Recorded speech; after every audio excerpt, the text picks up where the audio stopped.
voulais parler un peu de la foi.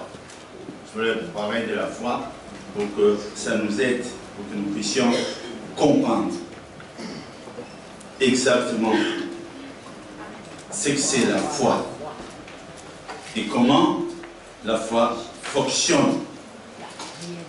C'est important. Les Hébreux 11 ici, c'est dira, si quelqu'un n'a pas la foi, je crois qu'il y a l'écho dans le micro, quelque chose comme ça. Je ne sais pas exactement quoi.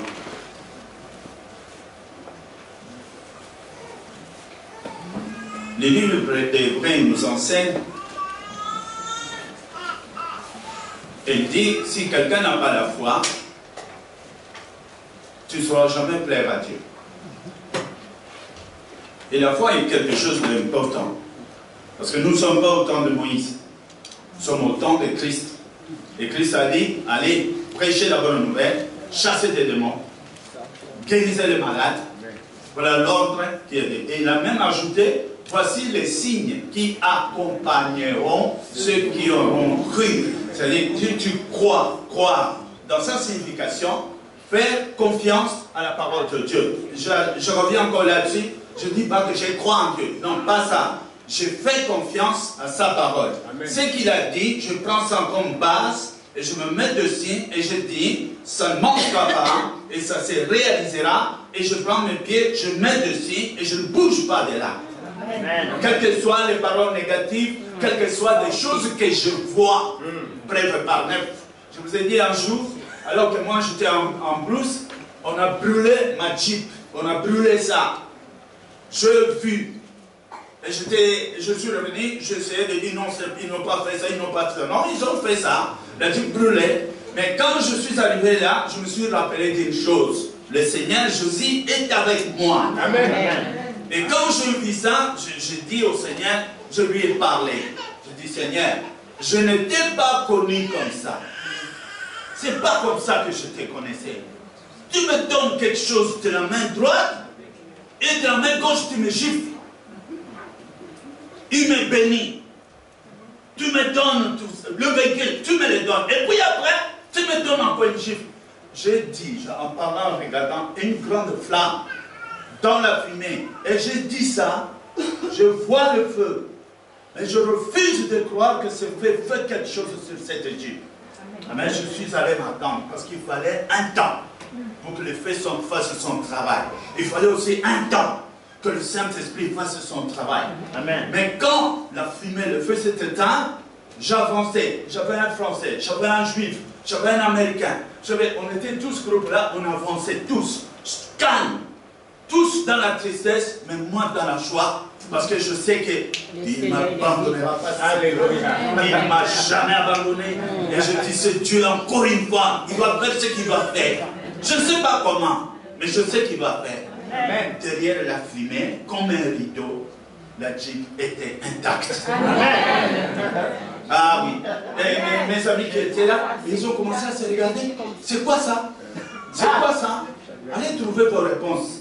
Parce qu'ici, on n'a pas besoin de scientifiques. Amen. Hein? Je suis passé par derrière, je fais 10 mètres, 15 mètres derrière là-bas. Je voulais prier, mais voilà que j'ai commencé à pleurer.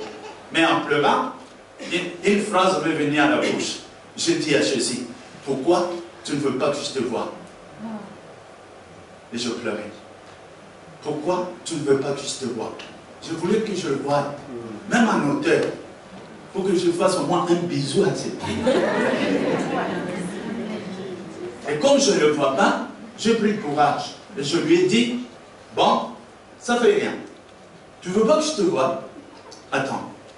J'ai pris le sable de cet endroit-là. J'ai ramassé et j'ai levé ça. Et j'ai dit, tu as piétiné cet endroit. Et ce sable, tu l'avais touché. Ta gloire était là. Et je versais toute cette sable dans ma bouche. Je mangeais ça. Et je pleure. Je ne dis pas que j'allais manger la terre. C'est tout ce que j'avais trouvé pour le remercier. Mais, chose encore plus grave, 10 ans après, le même terrain m'a été donné pour que je fasse des orphelinats pour les petits-enfants. Amen. Vous imaginez? Je voulais dire seulement comment cela fonctionne. La foi. C'est pour cela que nous allons vite lire, très vite là, les livres de Matthieu, chapitre 9, et à partir de 27, là on parle de diverses guérisons de notre Seigneur Jésus-Christ. Étant parti, à partir de 27, étant parti de là, Jésus fut suivi par 2 aveugles qui criaient, aie pitié de nous, fils de David. Ces gens se sont mis debout pour crier. Ces gens, pour crier, il fallait quand même une certaine motivation.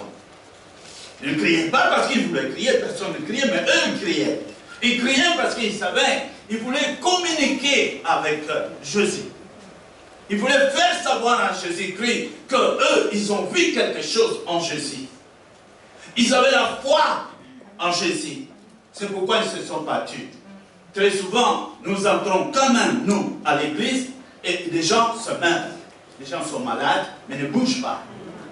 Les gens sont là, mais ils ont honte de faire 3 mètres pour venir devant. Ils ont honte de faire 10 mètres pour venir prendre, non pas ce qui se trouve ici, mais ce qui était formé en toi, afin que maintenant tu puisses voir ce que tu espérais.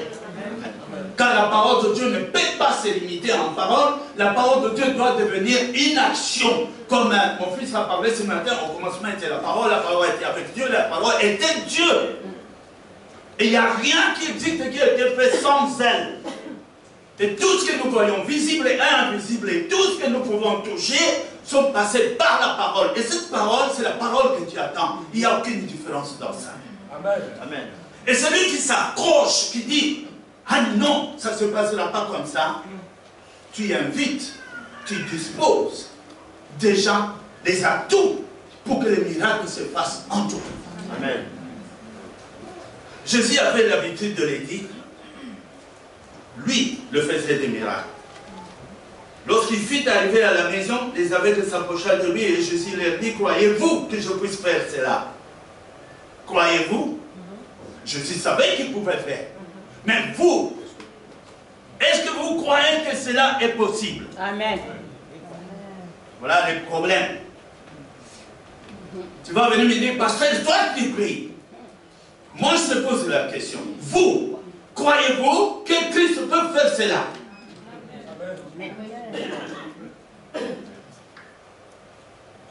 Ils ont dit, oui Seigneur. Lui répondit-il. Et alors il les toucha les yeux en disant qu'il vous soit fait selon votre foi.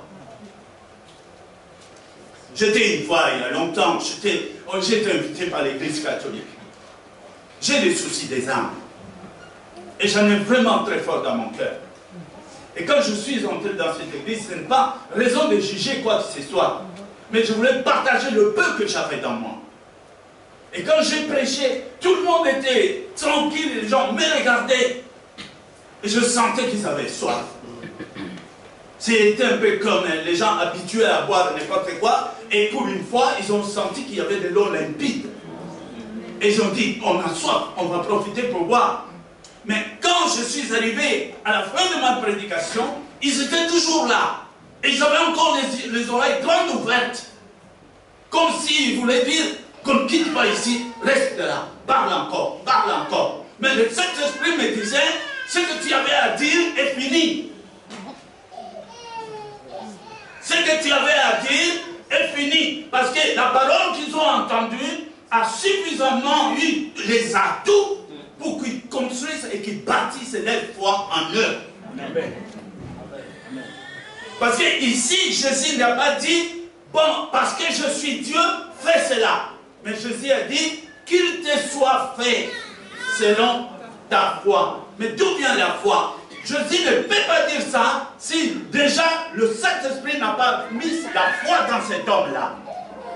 Il avait déjà la foi. Parce que la foi, c'est quoi? Exactement la même chose comme on a demandé à Pierre, qui est Jésus? Et il va dire, tu es le Fils de Dieu vivant. Et Jésus dit, ce n'est pas toi, Pierre, qui a parlé de ça, mais c'est l'Esprit de mon Père, qui est à toi. Et c'est cela, sur ça, que je vais bâtir mon Église.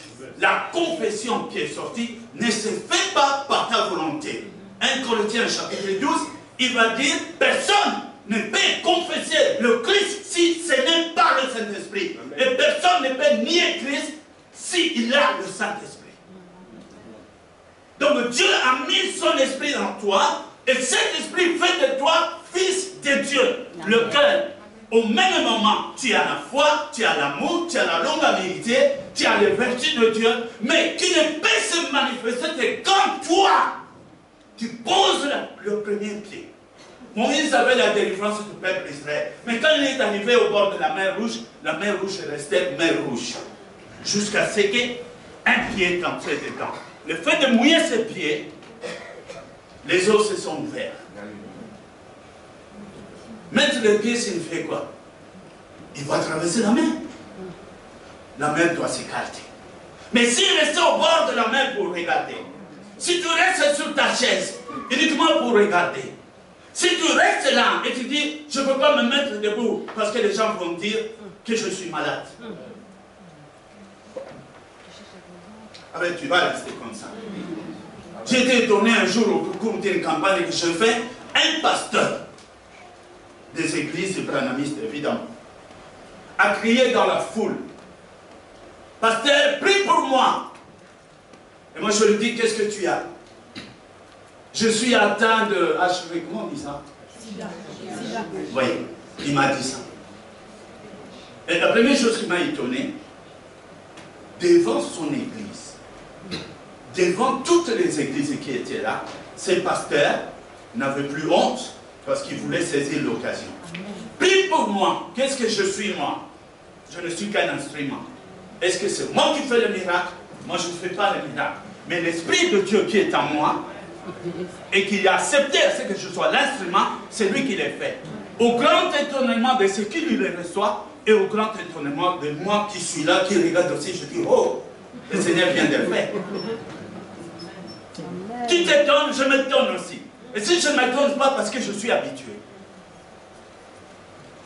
Mais qu'est-ce qui provoque cela? La disponibilité de Dieu est là. Dieu a rempli ton cœur de tout. Parce que Jésus a dit, tout est accompli. Maintenant, quand Dieu tend la main, toi, tends aussi ta main. On ne sauve pas quelqu'un qui refuse de se mettre debout.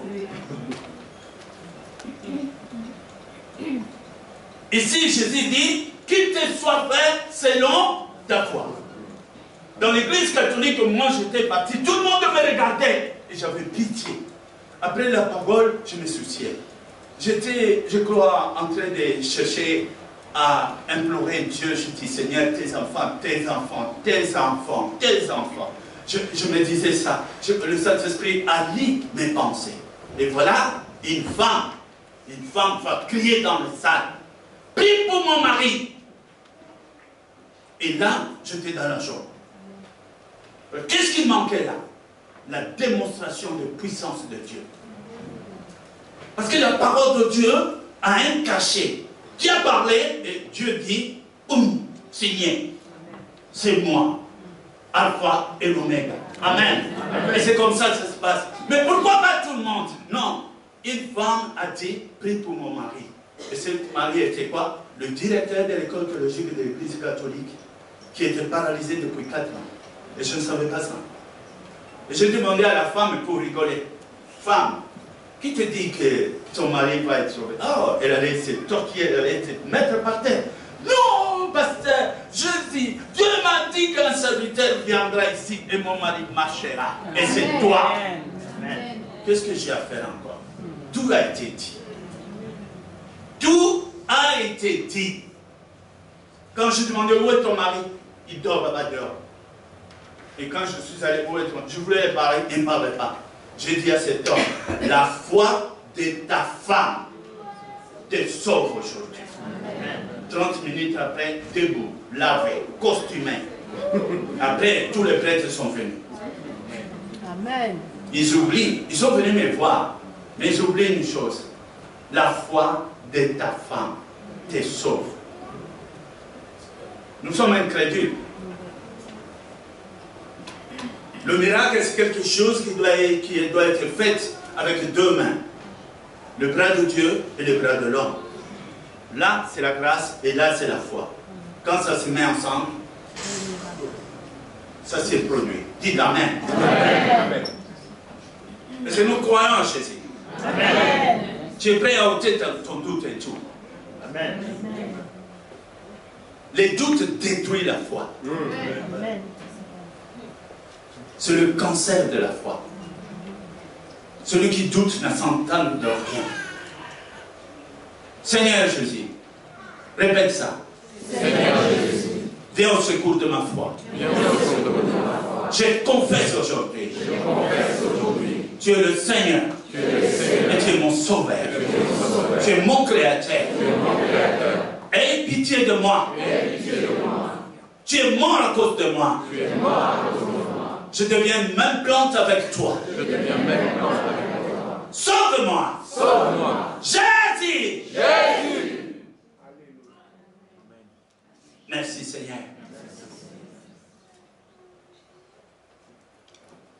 Vous m'avez assez vu. Non? Bon, d'accord. Mais j'ai un petit poulain, Patrick vient.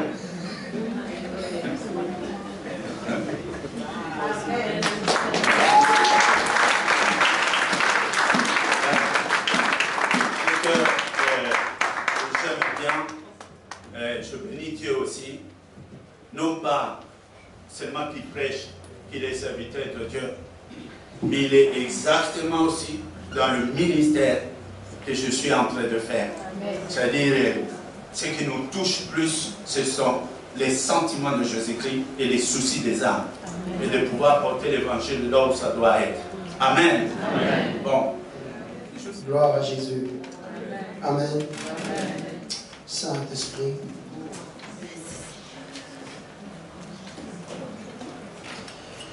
Je réalise en ce moment que tu es dans moi et que je suis dans toi. Et cela me suffit. Amen. Amen. Amen. Waouh, quelle parole. Amen. Amen. Ça fait longtemps que j'ai attendu mon Père prêcher. Amen. Amen. Eh oui. Au début, je devais accompagner et je regardais. J'ai posé une question à la maison.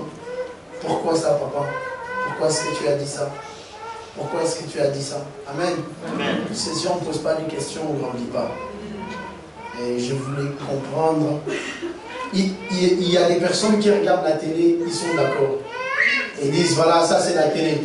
Mais moi mon esprit est plutôt, j'ai envie de savoir comment l'image apparaît. Mais comment est-ce que je peux voir l'image? On va ouvrir la télé pour voir là-dedans. Amen. Si une personne guérit, mais comment est-ce qu'il guérit? Pourquoi est-ce que les autres ne guérissent pas? Comment c'est possible? Est-ce que vous avez déjà noté que Jésus, dans son temps, tout le monde n'était pas guéri? Est-ce que ce n'est pas Jésus? Mais si. Aujourd'hui, quelquefois, quand une personne ne guérit pas, on dit ton onction est limitée. Ah, il y a plusieurs raisons. Mais dans le temps de Jésus, ce n'est pas tout le monde qui était guéri. Mais on ne va pas prendre des mauvais exemples. Amen. On va prendre des bons exemples pour que tout le monde reçoive du côté positif et qu'on avance tous en avant. Donc, je suis Patrick ou l'évangéliste Patrick.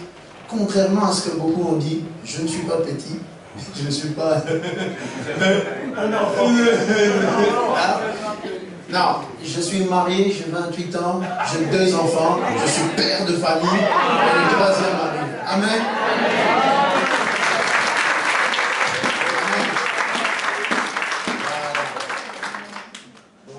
Mais pour les papas, on va tout le temps rester. Amen. C'est pas grave. Gloire à Jésus. Le matin, on a... Qui est-ce qui était là le matin? Si tu peux juste lever ta main. Ok. C'est difficile de répéter une prédication 2 fois parce que c'est le Saint-Esprit qui conduit. Alors, je veux juste reprendre les lignes et je veux continuer sur ce que le pasteur ou papa disait. Amen. Amen. Donc, le matin, on a regardé sur le livre de Jean, chapitre 1. Merci, Esprit de Dieu. On a regardé par chapitre 1 et on a vu que la parole, que toute chose venait au travers de la parole. Qu'au commencement, c'était la parole. Amen. Et que tout a été créé par la parole. Alors la parole, elle était avec Dieu, elle était Dieu. Alors j'ai expliqué quelque chose, j'ai dit la parole n'est pas une chose, c'est une personne. Et cette personne, c'est Christ, Jésus. C'est lui la parole. On a lu un tout petit peu, un peu plus loin, on a vu que toutes les choses qu'on peut voir. Alors les gens me posent la question, est-ce que l'iPhone 6 a été créé par la parole? Amen. Quelqu'un peut me poser cette question, parce que les gens ils pensent que oui, mais la Bible est démodée, tu vois, et tout. Non. Écoutez, ton iPhone 6 ou le Samsung S5, ou quoi qu'il en soit, vient de la parole. Amen. Amen. L'Internet vient de la parole. Oui, parce que sinon tout ce qui a été créé, on a vu que ces choses venaient de la parole. Et on a vu quelque chose d'autre. On a vu que la parole, elle a une capacité. Comment? Quelle parole? Elle peut devenir chair. Ok? Alors si aujourd'hui je dis allô, allô, qui sait voir mon allô? Personne. Mais Dieu, c'est pas comme ça. Quand Dieu dit allô, tes yeux vont manager pour voir. Ils vont gérer. Tu vas voir allô. Tu vas expérimenter allô. Voilà ce que Jean dit. Il dit, nous avons contemplé la parole et nous avons vu la gloire de la parole. Amen. Amen. Il ne parlait pas d'un speech, il parlait d'une personne. Cette personne qui est Jésus. Il dit à tous qui l'ont reçu, il a donné le pouvoir de devenir. Donc ça veut dire par là, on a regardé que tu as quelque chose en toi. Dis à ton voisin, j'ai quelque chose en moi. J'ai une personne en moi. Et cette personne, c'est Jésus. Amen. Alors, j'ai expliqué quelque chose. J'ai dit, il n'y a que deux types de personnes. Il y a un qui n'a pas Jésus en lui, et il y a l'autre qui a Jésus en lui. Bon, le livre de Proverbes dit que non, j'ai vu des hommes, des princes marcher pendant que les esclaves étaient sur des chevaux. Tout simplement pour dire, mon peuple périt par manque de quoi? De connaissance.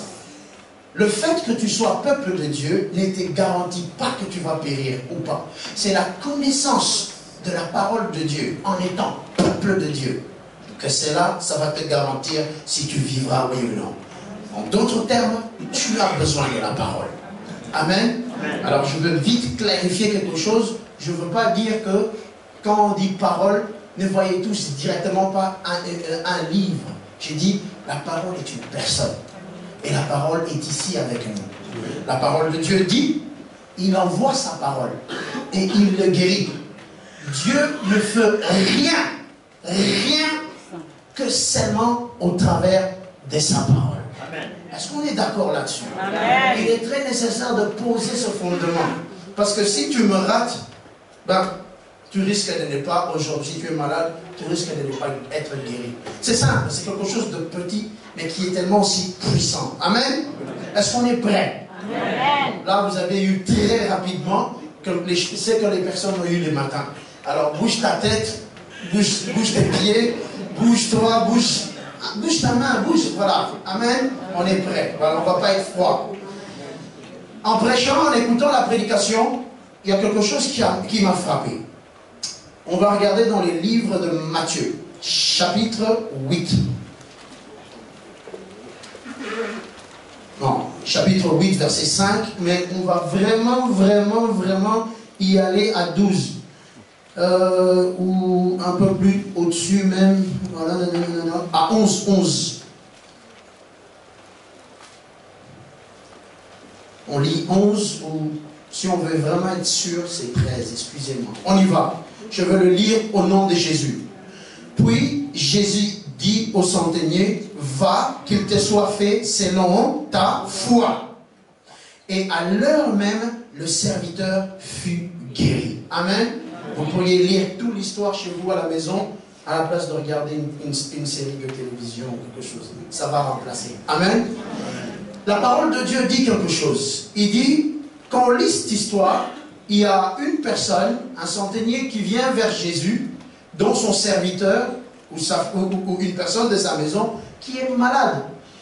Et il vient, il n'est pas juif, donc ça veut dire qu'en ce moment-là, il n'avait pas droit à ce miracle. Pourquoi? Parce que le Christ était en train d'opérer seulement en Israël. Amen. Mais lui, il vient et il va appliquer la foi. Et il va dire, Seigneur, fais quelque chose pour mon serviteur qui est à la maison. Et j'aime la réponse de Jésus. J'aime la réponse de Jésus. Parce que Jésus, vous voyez comment la mentalité de Jésus quand on lit les évangiles. Jésus ne pose pas la question. Est-ce que c'est la volonté de Dieu que ton serviteur soit guéri, oui ou non? Souvent des chrétiens, ils se trouvent devant des cas où des personnes sont malades. Et on te dit, prie pour la personne. Et la première question qui vient, la première réponse, c'est est-ce que c'est la volonté de Dieu? Peut-être que Dieu veut l'appeler à la maison. Laissez-moi vous dire quelque chose. Dieu ne peut jamais utiliser la maladie pour t'enseigner quelque chose. Parce que Dieu va utiliser sa parole. Dieu n'a pas besoin d'un cancer pour te montrer comment tu es humble. Dieu n'a pas besoin d'un tumeur pour te montrer comment est-ce que tu dois t'humilier devant les autres. Pourquoi? Parce qu'il n'en a pas besoin. Parce que dans la parole de Dieu, toutes ces choses sont dedans. Tu n'as donc pas besoin de dire, oui, mais c'est la volonté de Dieu que je sois malade. C'est pas vrai, c'est faux. C'est de part de Dieu. Il y a plusieurs types de démons. Il y a des démons d'impudicité, des démons de banditisme, il y a des démons religieux qui, eux, prennent la parole de Dieu, le donnent aux enfants de Dieu pour essayer de les rôner. Souvenez-vous, la personne qui vient voir Jésus, c'est Satan. Est-ce qu'il vient dire à Jésus, prends une femme? Non, il dit, si tu es le Fils de Dieu. Qu'est-ce qu'il utilise? La parole. Il vient te dire quoi? La maladie que tu as. Hey, c'est la volonté de Dieu. C'est pour t'enseigner comment être humble. Et tu as des chrétiens, récemment, la semaine passée, j'avais une réunion de guérison à Bruxelles. Pauvre femme qui est venue me voir, elle n'arrivait pas à plier son genou, elle avait des douleurs ou quoi. Elle me dit, Dieu m'a dit, en quelle année, à quelle date, à quelle heure je serai guéri. Moi j'ai dit, c'est vrai. Qu'est-ce que vous faites là, non? Restez à la maison avec votre douleur. Parce que vous croyez que Dieu accepte le fait que vous soyez malade une minute de plus. Non, c'est faux. Ce n'est qu'une mauvaise compréhension de la parole de Dieu qui peut te garder là. Et voilà pourquoi est-ce que le peuple de Dieu, entre parenthèses, périt par manque de connaissance. Avant d'être guéri, tu dois comprendre la parole. Parce que c'est en comprenant la parole que tu arrives à la guérison. Voilà pourquoi est-ce que Jésus dit, ils ont les yeux pour voir, mais ils ne voient pas. Ils ont les oreilles pour attendre. Ils n'attendent pas. De peur qu'ils comprennent, qu'ils se convertissent et que je les guéris. Tout simplement. Est-ce que ce n'est pas la parole? Oui. Alors pourquoi est-ce que beaucoup aujourd'hui souffrent? Tout simplement. Ils ne savent pas ce qu'il y a dans la parole. Il y a une différence entre savoir et connaître. Savoir, c'est, tu sais juste l'information. Connaître, c'est l'expérimenter. Beaucoup de gens ils savent qui est Jésus, mais ils ne connaissent pas Jésus. Amen. Pourquoi? Parce qu'ils n'ont jamais expérimenté le vrai Christ. Et voilà pourquoi est-ce que la France aujourd'hui, désolé, même si je ne viens pas souvent en France, ils ont perdu quelque chose, cette mentalité pour aller gagner les âmes, parce qu'ils veulent venir avec les tracts. Des tracts, des flyers. Moi, j'ai arrêté ça depuis longtemps. J'ai dit, je refuse d'y aller sur la rue, en train d'évangéliser avec des papiers. Quand Jésus, il a envoyé les apôtres, pardon, il n'a pas donné les rouleaux. Va ouvrir le rouleau, commence à crier. Il a dit, je te donne ma puissance. Va guérir les malades. Va prier pour les malades. Va faire ce que tu me vois en train de faire. Voilà ce que Jésus a fait. Et qu'est-ce que j'ai fait? J'ai dit, ok, on va faire des choses simples. Ce qu'il est écrit, c'est ce qu'on fait. Amen. Amen. Je revenais de mon travail, fatigué. Et l'Esprit de Dieu me dit, garde du midi, tu t'arrêtes, tu t'essoies. La bonne femme, je regardais, je dis au nom de Jésus, je refais ce que Jésus a dit, et je dis au nom de Jésus, maintenant sois guéri, au nom de Jésus-Christ. Ah, je regardais la femme pour voir ce qui se passait, pas grand-chose. Elle m'a dit merci, moi je dis merci, et puis voilà là où la foi intervient. Je dis donnez-moi votre canne.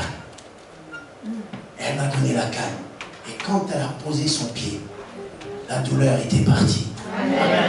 Non. Moi, ça m'a révolté dans mon esprit. Parce que c'était un pied, par exemple. Je ne comprenais pas grand-chose. Comment est-ce que le miracle s'opère? Comment est-ce qu'une personne peut recevoir quelque chose de Dieu? D'abord, la première chose, c'est au travers de la parole. La deuxième chose, c'est par la foi. Non, la foi, c'est pas une parole, c'est l'action. Il faut faire la différence entre croire et la foi. Quand tu crois, je crois que Dieu peut guérir. Je suis convaincu. Mais ce n'est pas la foi. Et il y a beaucoup de gens qui sont dans ce stade-là. Ils croient que Dieu peut faire quelque chose. Mais ils n'ont pas la foi. Pourquoi? Parce que la foi, c'est une réponse à la parole de Dieu qu'il t'a transmise dans l'esprit.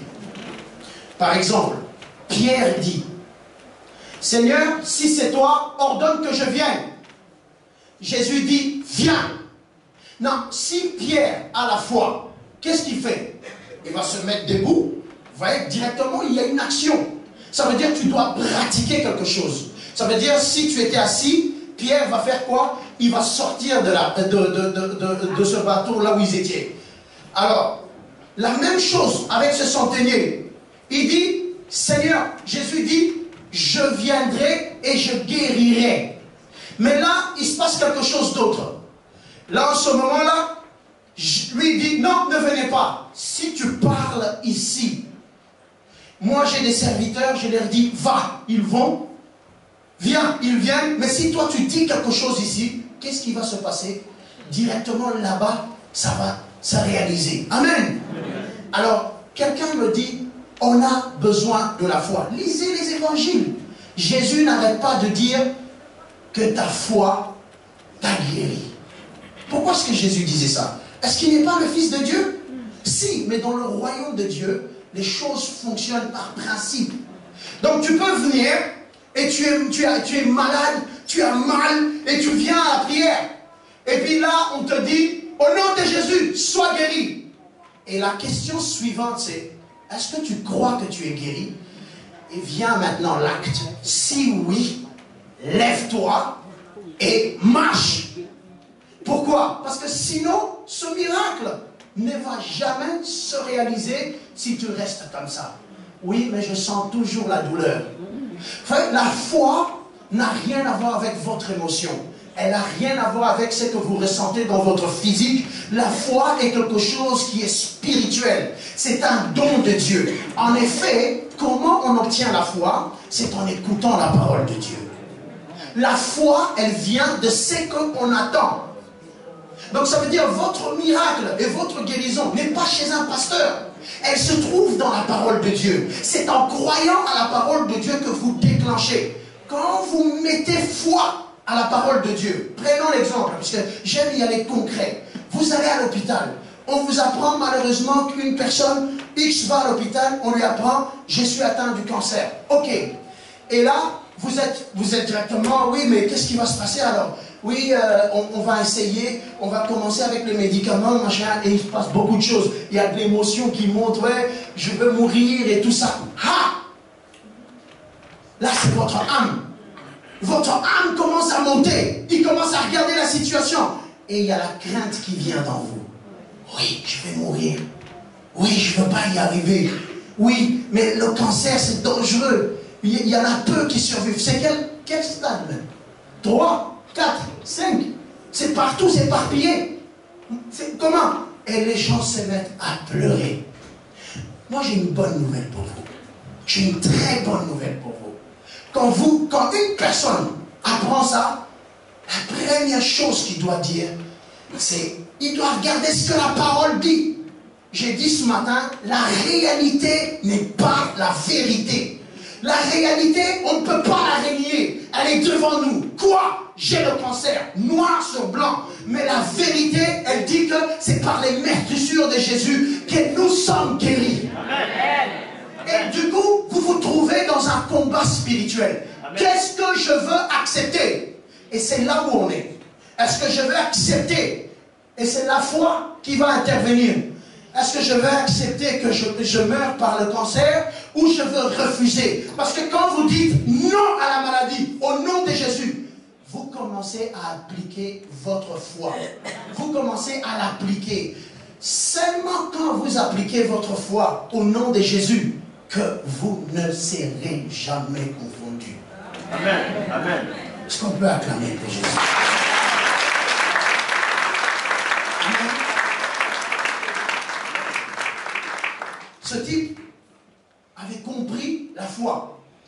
Non, ce que Dieu veut, c'est pas vous donner, il veut pas vous donner une guérison, c'est pas ce qu'il cherche. Ce que Dieu veut, c'est pas seulement vous donner un travail, ou vous dire que non, Dieu donne-moi le travail. Ce que Dieu veut, c'est que vous compreniez sa parole, et que vous preniez la parole dans votre esprit. Parce que quand vous prenez la parole, elle va vous faire devenir de ce qu'elle parle. Un champion, la tête et non la queue, une personne qui est en bonne santé, une personne qui va de l'avant. Non, je refuse, je ne serai pas malade. Voilà ce que la parole de Dieu veut. Alors, que ce soit une montagne comme cancer, que ce soit des problèmes financiers, que ce soit, vous dites au nom de Jésus, je refuse. Hey, la foi elle parle, elle a des yeux, elle touche. Pourquoi? Parce qu'on dit quiconque croit et par après confesse de sa bouche. La foi, elle dit quelque chose. Une foi muette n'existe pas. En vérité, si on pouvait remplacer le mot foi, on dirait action. Amen. Amen. La parole de Dieu brûle. Et voilà pourquoi est-ce qu'il y a certaines personnes, dans d'autres domaines, ils sont forts. Pourquoi? Ils ont une forte foi là-dedans. Oui, je crois que Dieu est il est fort dans mes finances. Et tu vois ses finances montent. Mais quand tu vois sa vie de santé, il se bat. Il n'arrive pas à croire que le même Dieu qui peut faire en sorte qui s'occupe de ses finances va faire la même chose dans sa santé. Et vous avez une vie qui est déséquilibrée. Mais là, ça c'est pas vous. Amen. Ça c'est pas ce que la parole de Dieu dit. La parole de Dieu dit autre chose. Voilà pourquoi est-ce que moi je suis le plus souvent intéressé par la parole. Amen. Amen. Non. Est-ce que Dieu ment? Est-ce que Dieu, dis à ton voisin, Dieu n'a pas menti. Dieu ne ment point. Alors, est-ce que je pourrais avoir le pianiste, s'il vous plaît? Si c'est possible. C'est pas grave. C'est pas grave. Amen. Non, je veux lire un verset ensemble. Parce que le problème avec des chrétiens, c'est quoi? C'est qu'ils savent comment demander, mais ils ne savent pas comment recevoir. Wow. Et voilà pourquoi est-ce qu'on a des églises remplies de chrétiens frustrés. Parce que ça fait 15 ans que tu as demandé la même chose à Dieu. Et tu ne le vois pas, tu dis Dieu il n'exauce pas. Moi je vous dis que non, vous allez recevoir ce que vous demandez à Dieu. Amen. On va vite lire dans le livre de Romains chapitre 10 et puis on va vite passer aussi. Alléluia. Il dit, chapitre 10, verset 17. Il dit, ainsi, la foi vient de ce qu'on attend. Et ce qu'on attend vient de la parole de Dieu. Amen. Amen. La foi, elle vient comment? Elle vient par la parole de Dieu. Comment? Maintenant, je vous assure, votre niveau de foi maintenant est différent que quand vous êtes rentré ce matin dans la porte, là, au travers de là. Pourquoi? Parce qu'on s'est transmis quelque chose. On s'est changé quelque chose. Vous avez reçu quelque chose. Amen. Amen. Et ça crée une atmosphère pour recevoir de Dieu. Une atmosphère pour recevoir dans le maintenant. Amen. Amen. Ok. Le livre, on va regarder Marc 11, avant de commencer à prier pour tout le monde. On va regarder dans le livre de Marc 11, verset 22. Jésus prit la parole et leur dit, ayez foi en Dieu. Je vous dis la vérité, si quelqu'un dit à cette montagne, notez, s'il vous plaît, il dit, si quelqu'un dit, dire, ôte-toi et jette-toi dans la mer. S'il ne doute point en son cœur, mais croit que ce qu'il a dit arrive, il le verra s'accomplir.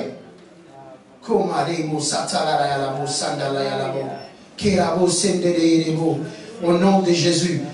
Wow. C'est pourquoi je vous le dis, tout ce que vous demanderez en priant, croyez que vous l'avez reçu et vous le verrez s'accomplir. Amen. Moi, la question que j'ai pu me poser, je suis arrivé à la fin. Après plusieurs années à l'église, c'est la question que j'ai posée. Est-ce que Jésus ment? Amen. Je ne vous entends pas. Non. Bon, je vais trop de ce côté ici. Je laisse ce côté-là. Est-ce que Jésus ment? Non. Bon, ça veut dire tout simplement que cette parole, c'est la vérité. Amen. Amen. Alors, on va regarder ça plus précisément. Supposons, vous êtes malade. Pas vous, mais une personne que vous connaissez, personne X. Il vient à l'église et il dit, voilà, je souffre de cancer ou je sais quelle maladie. On va prier pour vous. Vous croyez? Oui, je crois. Au nom de Jésus, maladie, quitte ce corps, au nom de Jésus, pas. Voilà. Vous croyez? Oui, je crois. Vous sortez de cette porte. Lundi, quand l'atmosphère de l'église vous a quitté et que les chants, vous vous réveillez très tôt le matin et vous commencez à ressentir les symptômes de votre maladie, qu'est-ce que vous allez dire? Au nom de Jésus. Hey, c'est ça la foi. C'est dans ce moment-là que vous devez intervenir. Je refuse au nom de Jésus. Je ne te veux pas dans ma vie une maladie. Sors, parce que tu dois garder ta foi fort. Il ne faut pas avoir une foi faible. Parce que oui, une foi faible vous aide à faire quelque chose, mais n'accomplit jamais le boulot. Pierre allait marcher jusqu'à Jésus s'il avait gardé sa foi. Mais quand il a commencé à regarder les symptômes de la mer, oh les vents, oh là là, il a dit, ah, je suis malade. Il dit, je coule. Et il a confessé quelque chose d'autre. La confession vous aide à garder votre foi. C'est pour cela que quand je me réveille le matin, j'ai dit gloire. Parce que l'Esprit de l'Éternel est sur moi. Gloire. On me dit qu'il y a l'inflation. Je dis gloire. Parce que Dieu pourvoira pour moi. Mon économie ne dépend pas de l'économie de François Hollande ou de la gauche ou je ne sais quoi. Elle dépend du royaume. Et dit, tu vis notre réalité. Amen. Tu dois vivre notre réalité. Et là, en ce moment, tu rentres dans la réalité de Dieu. La réalité de Dieu est différente que ta réalité. J'ai dit, la réalité de Dieu, j'ai dit le matin, on te dit tu es pauvre. Tu dis non, au nom de Jésus-Christ, je ne suis pas pauvre parce que le Dieu qui est dans la Bible, Yahvé Jireh, pourvoira pour moi. On te dit que tu es malade. Ça fait des années que tu es malade. Et tu as accepté la maladie. C'est leur travail, je n'en disconviens pas. Ils ont même fabriqué des histoires pour les oreilles ou je ne sais quoi. Et les gens ont commencé à utiliser tout état. Écoute, si tu acceptes d'être malade, tu resteras malade. La première chose que tu dois faire, c'est refuser cette maladie. Amen. Alors comment recevoir? Comment est-ce que tu dois recevoir? Que tu sois malade ici, la première chose que tu fais, tu dis oui, je crois, je suis guéri. Mardi, tu dis oui, je crois au nom de Jésus. Croyez-moi, Dieu ne ment point. Mercredi, tu dis oui, par les meurtrissures de Jésus, je suis guéri. Jeudi, tu dis oui, je suis guéri. Vendredi, tu dis oui, je suis guéri. Samedi, tu dis oui, je suis guéri. Dimanche, oui, je suis guéri. Lundi, mardi, je te dis en confessant la parole de Dieu. Quoi qu'il en soit qui est devant toi, elle doit bouger. Cancer, oh je ne sais pas quoi, ça doit partir. Pourquoi? Parce que la parole de Dieu ne ment pas. Je vous dis, il y a une puissance dans cette parole. Voilà comment est-ce que, en débutant mon évangélisation, la campagne d'évangélisation, quand on arrive, il y a des miracles. Si vous avez le temps, vous allez sur Internet, vous tapez évangéliste Patrick. C'est pas que moi je fais le miracle, non, c'est la parole de Dieu. Amen. Il y a des gens, tu veux prier pour quelqu'un, il te dit, Dieu ne va pas guérir cette personne. Tu sais pourquoi? Parce que Dieu, s'il guérit cette personne, toi tu vas devenir orgueilleux. Mais c'est faux! Est-ce que vous avez déjà vu une personne qui est en train de se noyer? Il est en train de se noyer. Qu'est-ce qui se passe? Qu'est-ce qui se passe pendant qu'il est en train de se noyer? Vous le voyez en train de se noyer, tu dis, si je le sauve, les gens ils vont dire que non, voilà, c'est ma gloire et tout ça. Mais ça n'a rien à voir avec vous. Ça a à voir tout simplement avec quelque chose. C'est la parole de Dieu. Amen. Amen.